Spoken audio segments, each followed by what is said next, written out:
Oh man, this is an emergency video. I was just here in Dubai Mall having a bite to eat when I found out that Bybit got hacked. One of our partners here on the channel, and one of the biggest exchanges in crypto, with one of the biggest hacks ever. $1.5 billion hacked in Ethereum from one of their wallets. Now, hopefully keep this quick, keep this short. Look, it's not a good situation, is it? Like, if you're Bybit, it's not a great situation, but so far they're handling it well. They've done a live stream, their CEO's been communicative. Make sure you follow me on Twitter at ReallyJaws1. I will retweet the updates. If you guys have any questions, make sure you reach out to me. I can get a response from the Bybit team as well. I know that all hands are on deck trying to resolve this issue. They've kept their withdrawals open, which is interesting, right?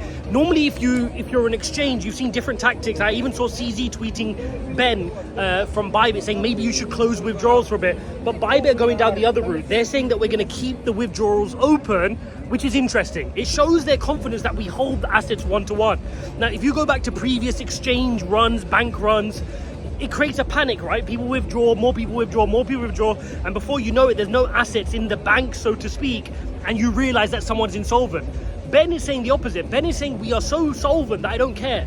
If you want to withdraw, withdraw. So withdrawals are open at the time of me recording this video. Now, it is congested, right? They're getting 100 times the volume they normally get in terms of the number of withdrawals. People are panicking. And look, if you're panicked, if you're worried, if you've got a crazy amount in Bybit that you cannot afford to lose, go and withdraw it. Yes, it's congested, but go and withdraw it, right? But should you panic sell if you've got a little bit, a sensible amount in there? No, I don't think it's worth it at this point. I'm leaving mine in there. I've trusted Bybit with a lot of funds, right? And so have many other people. They're proving themselves good. But that being said, like I said to you guys all the time, exchanges are one of many, right? You use many exchanges, you spread your funds across the different exchanges. Are you marrying them? No. So if you have any worries or you're over allocated to one exchange, you've got too much in there, just get it out, right? The withdrawals are open, you can get it out, you shouldn't have any worries. Now, look, can the team absorb this loss? It's a big loss. I think I saw early stats coming out saying that 1.5 billion amounts to about 15% of all the hacks in crypto history already. So this is a big deal. It's not a small hack. $1.5 billion is a lot. Now, I'm seeing some people try to compare it to FTX saga. Not the same thing, guys, is it? It's not the same. FTX was a scam. The whole business was a scam. It was a Ponzi scheme. There was no substance behind the business, run by Scam Bankman-Fried, right? It's different. Bybit is a functioning, profitable exchange. An exchange that's been here for a long time. There's no evidence to suggest that the assets aren't backed one-to-one and the funds aren't safe.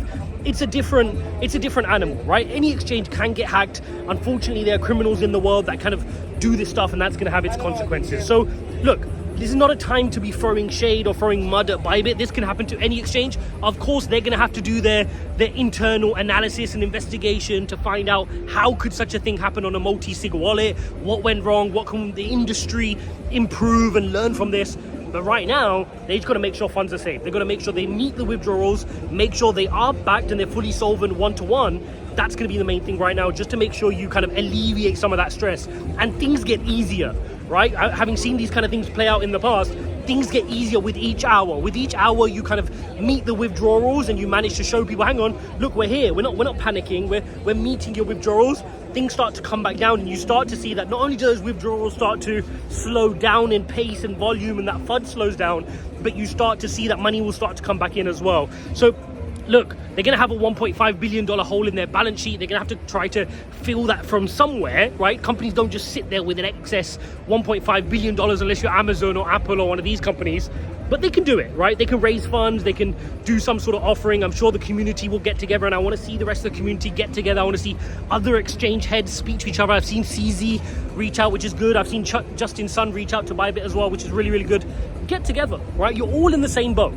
Most crypto users like me use a multitude of exchanges, 3, 4, 5 different exchanges. We're not loyal to just one. This is not a player versus player game.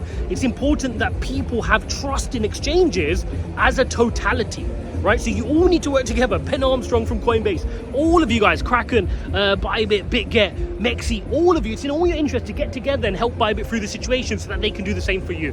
Because if retail traders, if investors lose faith in the centralized exchanges, then you've got a bigger problem on your hand, right? In terms of your business model. So just thought I'd jump on and give you guys this update. Just had my bite to eat.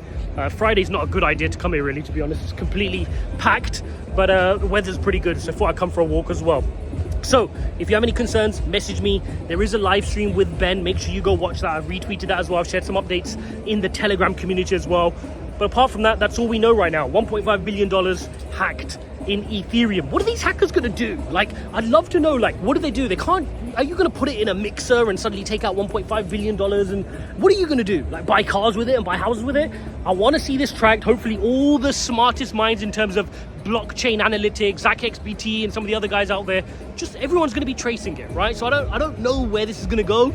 Maybe the play from the hackers will be to ask for a smaller ransom. Maybe they ask for 100 mil, 200 mil as a ransom amount in untraceable tokens in order to get the ETH back.